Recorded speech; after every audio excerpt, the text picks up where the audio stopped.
Here we go. Welcome into the San Francisco 49ers Report. My name is Chase Sr. Hope all of you had a great 4th of July weekend and your weeks are off to a great start. Coming up here on the show, did the 49ers finally fix their biggest problem?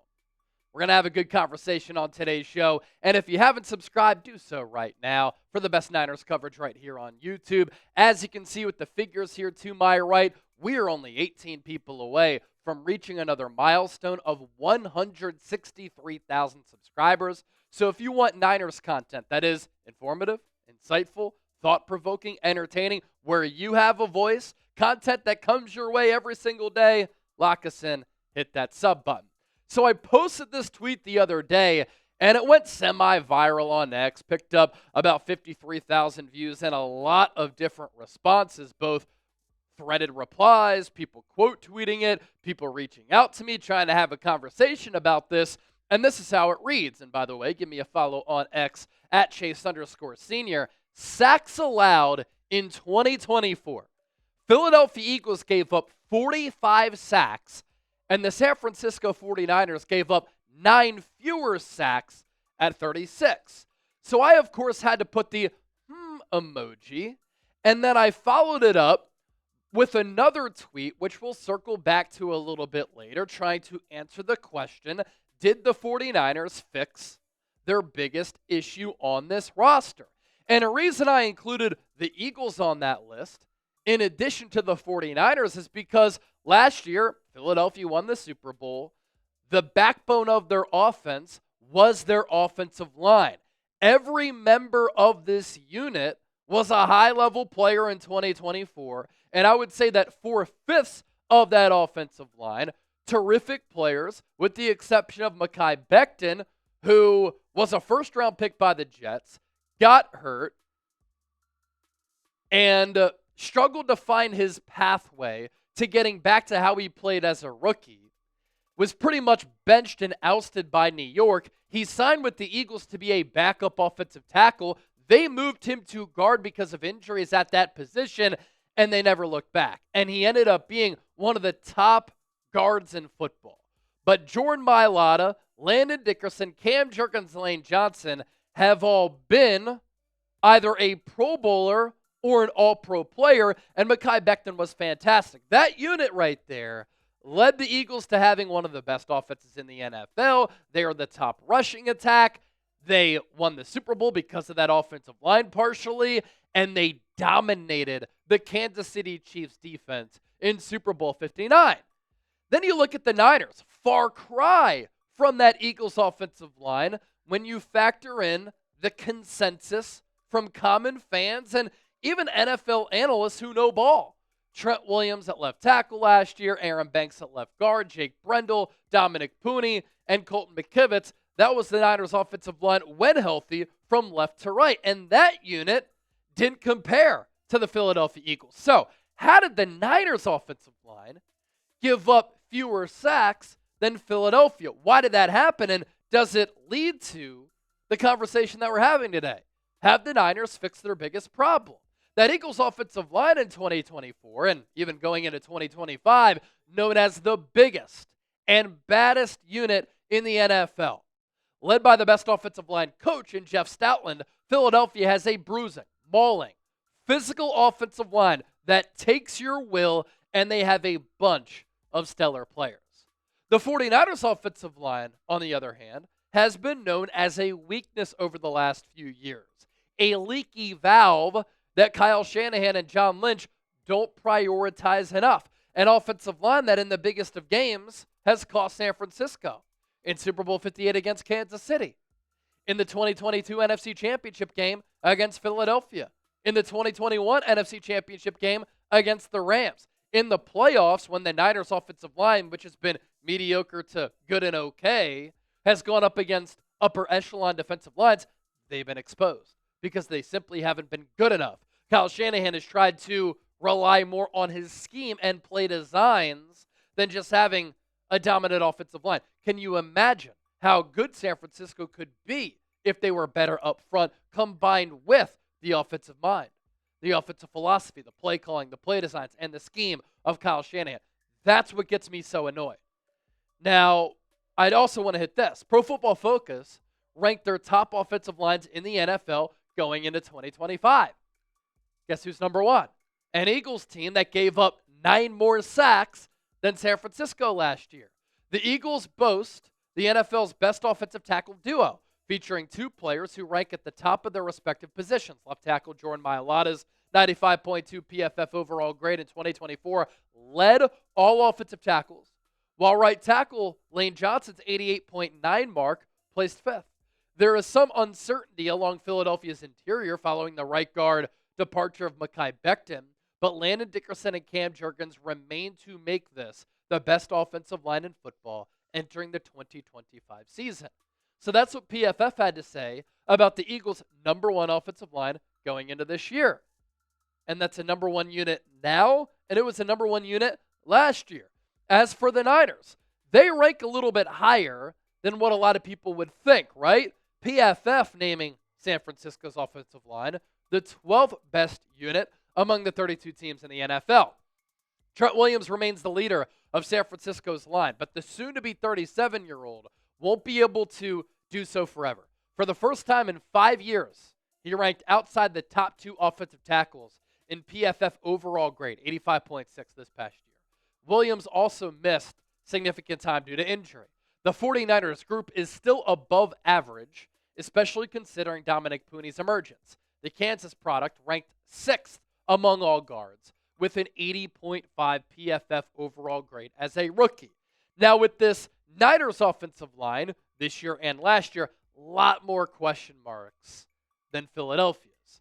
And going into this year, can Trent Williams stay healthy? If he can't, Niners are in deep trouble. Their offensive tackle depth is not good enough because they haven't drafted a young stud offensive tackle. Colton McKivitz makes Dominic Puni makes Colton McKivitz and Jake Brendel a lot better, but Brendel and McKivitz are still just average players. And at left guard, we have no idea who is going to start there. It could be Ben Barch. And with the Niners offensive line PFF grades from last year, this is why I think PFF ranked them 12th, because they're right around that middle of the pack range. Trent Williams, 85.6. He had a down year that still ranks 7th among all offensive tackles. That's how good he is. Ben Barch, 74.8, wasn't ranked because he didn't play enough, but a good grade to build off of, I guess. He did some decent things on tape. Jake Brendel, middle of the road center, 17th overall with the 65 grade there. Dominic Puni, as we mentioned, 80.5. That was 6th. Colton McKivitz, 72.2, 34th. That is good to solid, but it's not special. The Eagles' offensive line is special. Jordan Mailata, highest graded offensive tackle in the game, 95.2. Landon Dickerson, 78.6, 8th among guards. Cam Jurgens, 65.6, 14th among centers, still a Pro Bowler. Tyler Steen, he fills in for Mekhi Becton. That's the big question mark for the defending Super Bowl champs. And then Lane Johnson, maybe the best right tackle of all time, 88.9, 5th last year. Now, going back to that question that I posed earlier, does this mean that the Niners have fixed their biggest weakness? What is behind the Niners' offensive line not looked at as being on par with Philadelphia, giving up 9 fewer sacks than the Eagles last year? We're going to tackle that coming up just around the corner. But I do want to give a shout out to our fantastic sponsor, our friends at Ridge Wallet. I love this product. I've been using it over the last few weeks since Ridge came on board as a sponsor, and this might be the last wallet I ever get. Sleek, durable, modern design. I have all my cards in here. Look how thin it still is. About the same as my iPhone. With a case. That's pretty impressive. And now that summer is here, I hate having bulky pockets, especially with shorts. With the Ridge Wallet, I don't have to worry about that. Unique, slim, modern design that holds up to 12 cards plus cash. It's made with premium materials like aluminum, titanium, and carbon fiber. Over 50 plus colors and styles to choose from. I have the black one, but you can get a Niners logo on your Ridge Wallet too for all of you diehard fans out there. All Ridge products also have a lifetime warranty. This is literally the last wallet you'll ever have to buy. Does it give you peace of mind knowing that all Ridge wallets also have RFID blocking technology, keeping you safe from digital pickpocketers? Ridge also has over 100,000 five-star reviews. Losing your wallet, it can be the worst. But with the Ridge AirTag attachment, you'll always know exactly where it is before panic kicks in. And no matter what you pick, Ridge has free shipping, a 99-day risk-free trial, and a lifetime warranty on all of their products. For a limited time, our listeners get 10% off at Ridge by using the code CHAT at checkout. Just head to ridge.com/chat, use that code CHAT, and you're all set. After you purchase, they will ask you where you heard about them. Please support our show. Tell them that the 49ers Report, Chat Sports, and Chase Sr. sent you. So we continue to try to tackle this question. You look at the Niners' offensive line grades last year from Pro Football Focus, pass blocking and run blocking, and where they ranked a year ago. Pass blocking, a 72 even grade that was 11th in the NFL. Run blocking, that's Kyle Shanahan's forte. The outside zone scheme, 80 grade, that was 3rd in the NFL. Then you look at the aforementioned Eagles. Pass blocking, 73.6. That was 6th. Not too big of a gap between Philadelphia and San Francisco. Run blocking grade, 76.9, behind San Francisco, 4th in the NFL. And as we know, Saquon Barkley was terrific a year ago, winning NFL Offensive Player of the Year and running for more than 2,000 yards in the regular season. And so, you go back to my tweet. Sacks allowed in 2024, Eagles at 45, Niners at 36. Some people got this in the replies of my tweet. This tweet is not that the Niners have fixed their biggest issue. This tweet is a Brock Purdy stat. Brock Purdy's ability to improvise, extend plays with his feet and legs is an underrated skill of his.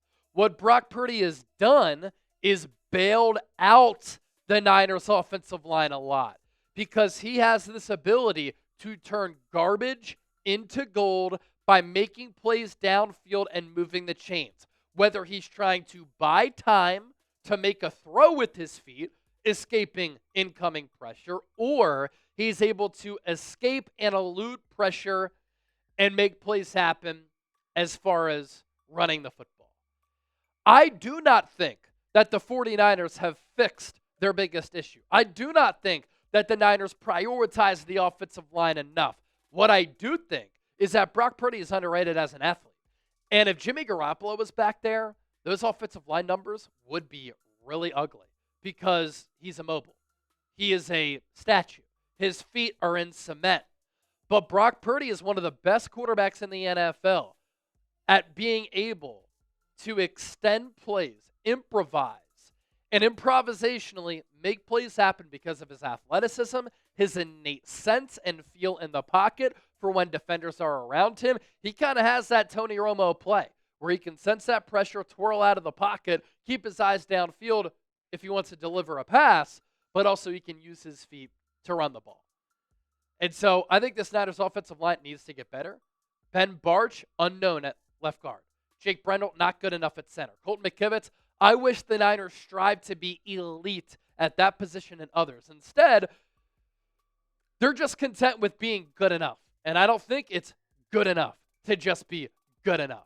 So my answer to the question that we've been posing on today's show, no, I still do not think the Niners have fixed their biggest issue. Be sure to give me a follow on X and Instagram at Chase_Senior. I'm always talking Niners here on YouTube. I'm always talking Niners over there as well.